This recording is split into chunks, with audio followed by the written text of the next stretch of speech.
اعوذ باللہ من الشیطان الرجیم بسم اللہ الرحمن الرحیم۔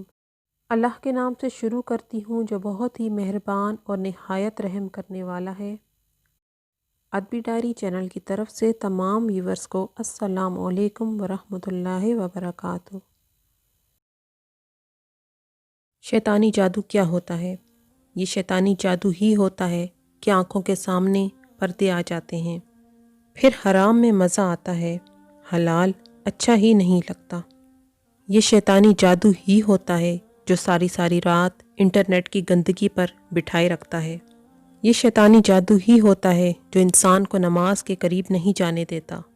یہ شیطانی جادو ہی ہوتا ہے جو نیکیوں سے دور کر دیتا ہے اور آنکھوں پر پردے ڈال دیتا ہے۔ یہ شیطانی جادو ہی ہوتا ہے کہ انسان کا دل گناہ کے لیے مچلتا ہے، نافرمانی کے لیے مچلتا ہے۔ لیکن کیا آپ یہ جانتے ہیں کہ یہ جادو رحمان لفظ کی وجہ سے ٹوٹ جائے گا؟ وہ شیطانی جادو ہو، نفس اور شیطان کا جادو ہو، یا انسانی جادو ہو، کالا جادو ہو یا کسی انداز کا جادو ہو، وہ ٹوٹ جاتا ہے۔ ہمارے سارے کے سارے کام، حتیٰ کہ آخری وقت میں کلمہ اور کلمے کے بعد اگلی منزل اللہ پاک کی رضا اگلی منزل ہے، جنت، وہ بھی رحمت سے ملے گی۔ جب سارے کام رحمت سے ہوتے ہیں، اس رحمان نے اپنی رحمت کو اپنے نام رحمان میں ڈال دیا ہے۔ جب بندہ یا رحمان کہتا ہے یا پھر بسم اللہ الرحمن الرحیم کہتا ہے تو ایک پل میں اس کی رحمت لفظ رحمان کے ساتھ جڑ جاتی ہے اور انسان پر اللہ کی رحمت نچھاور ہونے لگتی ہے۔ آج میں آپ کو ایک آزمودہ وظیفے کے بارے میں بتانے جا رہی ہوں، جس سے جتنا پرانا جادو ہو وہ بھی اگر عصر کی نماز کے بعد اللہ کا نام 7 مرتبہ یا 11 مرتبہ لیں تو وہ جادو ختم ہو جاتا ہے، بندشیں ختم ہو جاتی ہیں۔ عصر کا وقت ایک تبدیلی کا وقت ہوتا ہے، ایک نظام بدلتا ہے۔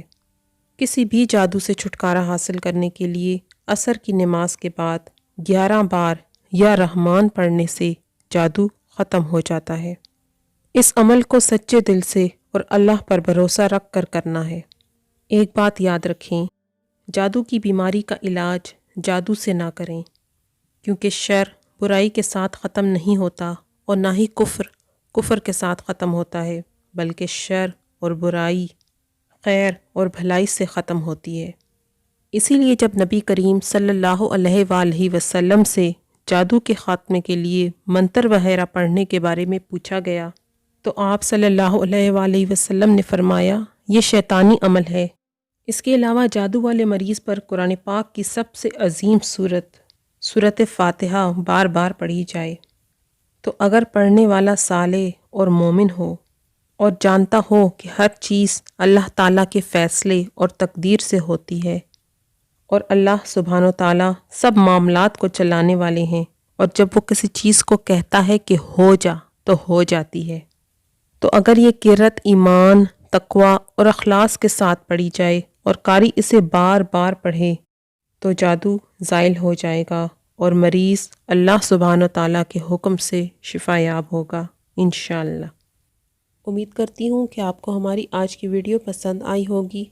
اگر ویڈیو آپ کو پسند آئی ہے تو پسندیدگی کا اظہار اس ویڈیو کو لائک اور شیئر کر کے ضرور کیجیے گا۔ آپ اپنی قیمتی رائے کا اظہار کمنٹ میں ضرور کیجیے۔ مجھے دیجیے اجازت، زندگی رہی تو ایک اور ویڈیو لے کر آپ کی خدمت میں حاضر ہوں گی۔ تب تک کے لیے اللہ حافظ۔ اللہ پاک آپ سب کا حافظ و نگہبان۔